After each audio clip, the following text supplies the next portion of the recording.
आज हम लोग पढ़ने जा रहे हैं इन द किंगडम ऑफ फूल्स का अगला पैसेज। आइए देखते हैं, हमें पढ़ना है यहाँ से। The goldsmith named the merchant. सोनार ने उस व्यापारी का नाम बताया। राजा ने उस व्यापारी का नाम सोनार से पूछा जिसने उसे आभूषण बनाने के लिए कहा था और जिसके कारण वह नर्तकी के आभूषण नहीं बना पा रहा था, अर्थात उसे बार बार अपने दरवाजे पर आने के लिए बेवश कर रहा था। नर्तकी जिस रास्ते से होकर बार बार आ रही थी, उस रास्ते के किनारे जो है राजमिस्त्री जो कि घर बना रहा था, बार बार नर्तकी के चनकते हुए पायल पर उसकी ध्यान चली जाती थी, जिसके कारण वह दीवार को कमजोर बना दिया। और वह कमजोर दीवार आज एक अच्छे भले आदमी पर गिर गई थी, अर्थात चोर पर गिर गई थी। यह एक व्यंग ही है। तो सोनार ने उस व्यापारी का नाम बता दिया। सोनार ने उस व्यापारी का नाम बता दिया। And he was none other than the original owner of the house whose wall had fallen. अब देखिए, और यह नाम किसी और व्यापारी का नहीं था, बल्कि उसी व्यापारी का नाम था जिसकी दीवार गिरी थी। Now justice had come full circle. अब जस्टिस जो है अपने फुल सर्कल पे पहुंच गया था। थॉट द किंग, राजा ने सोचा, back to the merchant, merchant को वापस बुलाओ, व्यापारी को बुलाओ। When he was rudely summoned back to the court he arrived crying.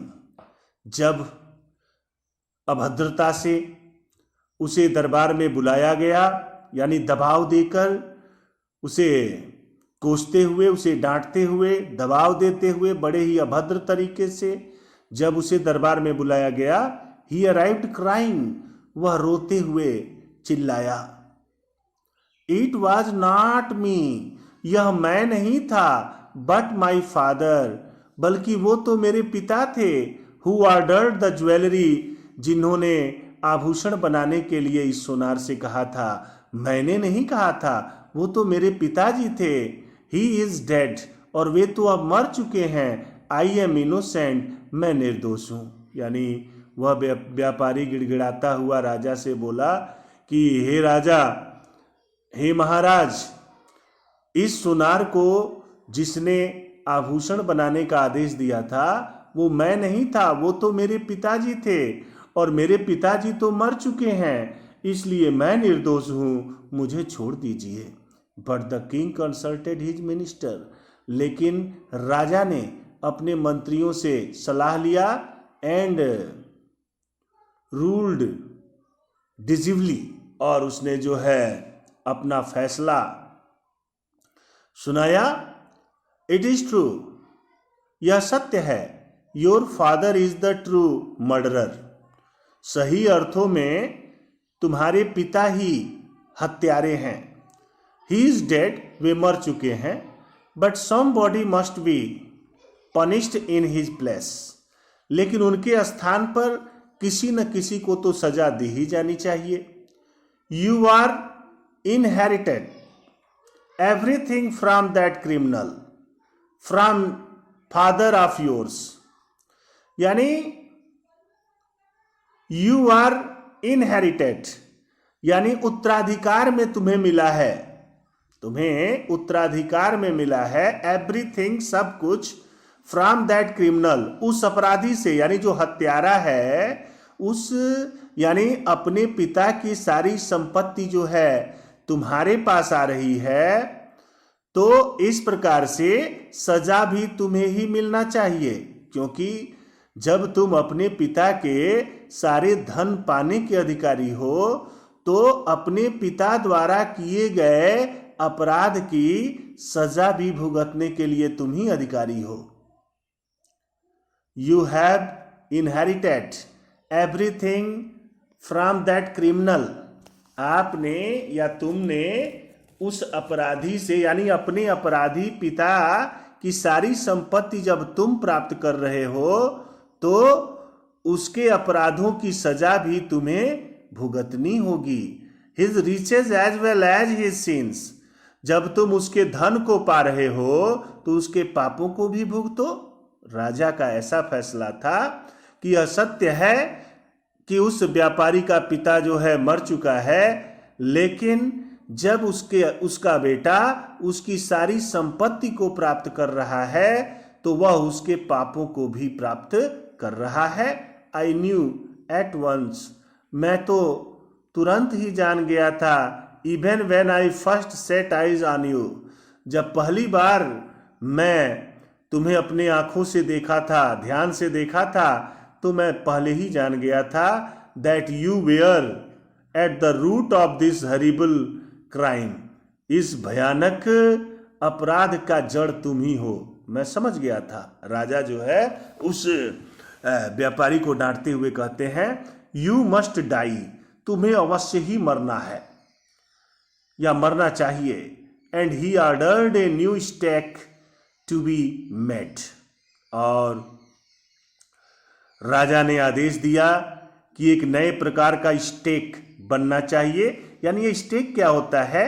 यानी हैंगिंग के लिए यह एक इंस्ट्रूमेंट है। जब भी किसी को मृत्युदंड दिया जाता है तो स्टेक जो है हैंगिंग के लिए एक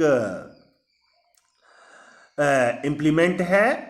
तो stake to be made ready for the execution, यानी मृत्युदंड के लिए जो है बलि वेदी, इसे आप बलि वेदी भी समझ सकते हैं, वह स्थान जहां पे बलि दी जाती है।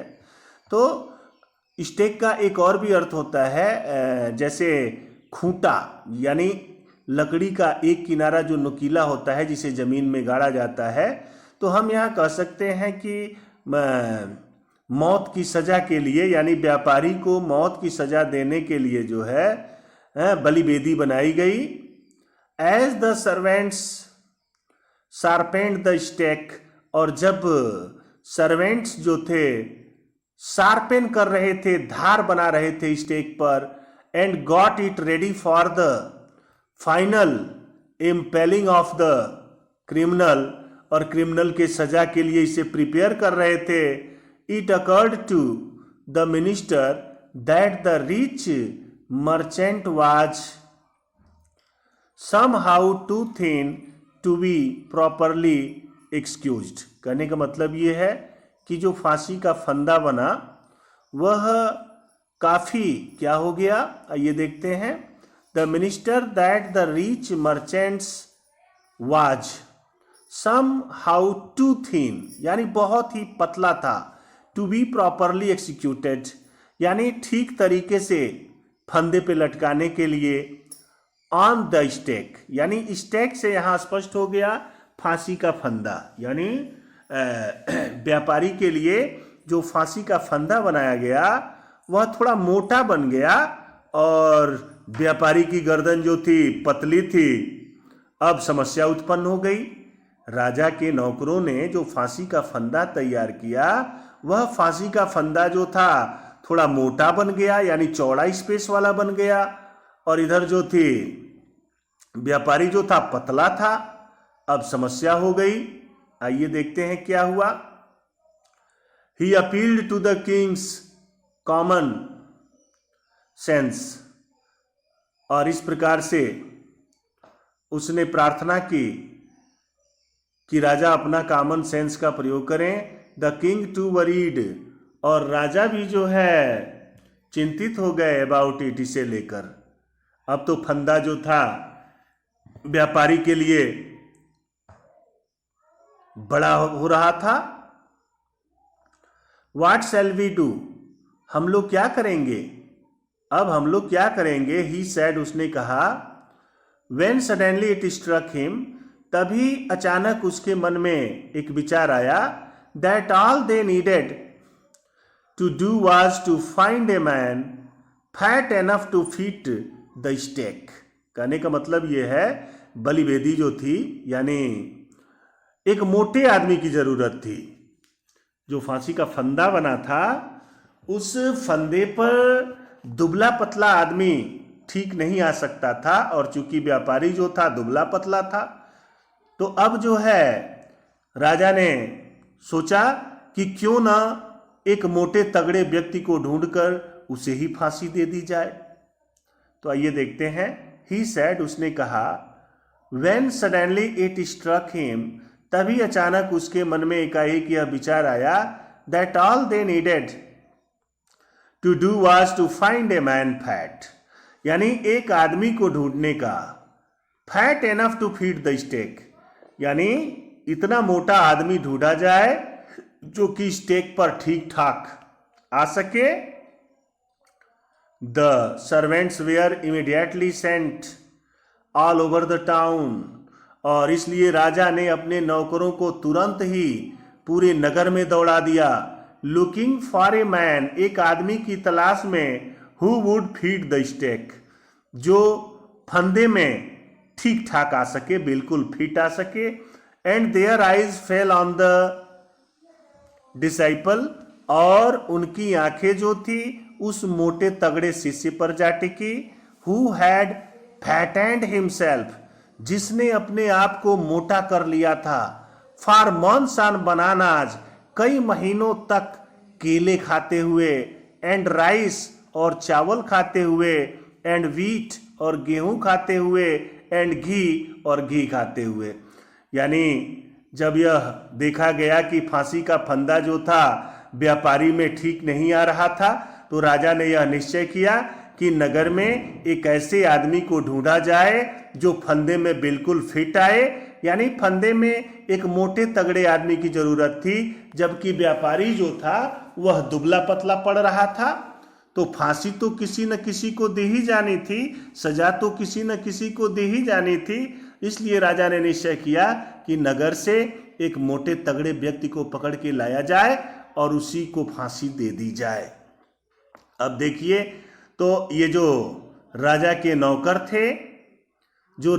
नौकर थे वो नगर में मोटे आदमी की तलाश में निकले, और उनकी नजर जो है उसी शिष्य पे पड़ गई जिसकी चर्चा हम लोग पहले कर चुके हैं। वो गुरु और शिष्य जो आए थे इस नगर में, और गुरु को खतरे का आभास हो गया था। गुरु ने शिष्य को अपने साथ जाने के लिए कहा था, लेकिन शिष्य जो था लालची था, पेटू था, और चूंकि सारी चीजें यहाँ सस्ती ही मिल रही थी और खाने के लालच में वह इस नगर में रुक गया था। देखिए, अब उस पर भी मुसीबत आ रही है। यानी राजा के जो नौकर थे उनकी नजर जो है उस मोटे तगड़े शिष्य पर पड़ी। The servants were immediately sent all over the town looking for a man who would feed the stake, and their eyes fell on the disciple who had fattened, यानी राजा के नौकरों की नजर पड़ गई उस मोटे तगड़े शिष्य पर जिसने कई महीनों से केले, चावल, गेहूं और घी खा खा कर अपने को मोटा बना लिया था। What have I done wrong? मैंने क्या गलती किया है? I am innocent, मैं निर्दोष हूं। I am a सन्यासी, मैं सन्यासी हूं। He cried, यानी जब राजा के नौकर उस शिष्य को पकड़कर ले जाने लगे तो शिष्य रोते बिलखते हुए कहा कि मैंने क्या गलती किया है, मैं तो निर्दोष हूं, मैं एक सन्यासी हूं। That may be true, but it is the royal decree that we should find a man fat enough to feed the stake. यानी हो सकता है तुमने कोई गलती न किया हो, तुम निर्दोष हो, तुम सन्यासी हो, ऐसा हो सकता है, लेकिन यह राजा का आदेश है। डिक्री माने होता है ऑर्डर, यानी राजा का आदेश है कि एक मोटे तगड़े आदमी को पकड़कर ले आया जाए, जो कि स्टेक में बिल्कुल फिट आ सके। दे सेड, नौकरों ने कहा, एंड कैरीड हिम, और उसे जबरदस्ती खींच कर ले गए to the place of execution, फांसी के स्थान पर। He remembered his wise guru's words, और अब देखिए, अब शिष्य को याद आया अपने गुरु के शब्द,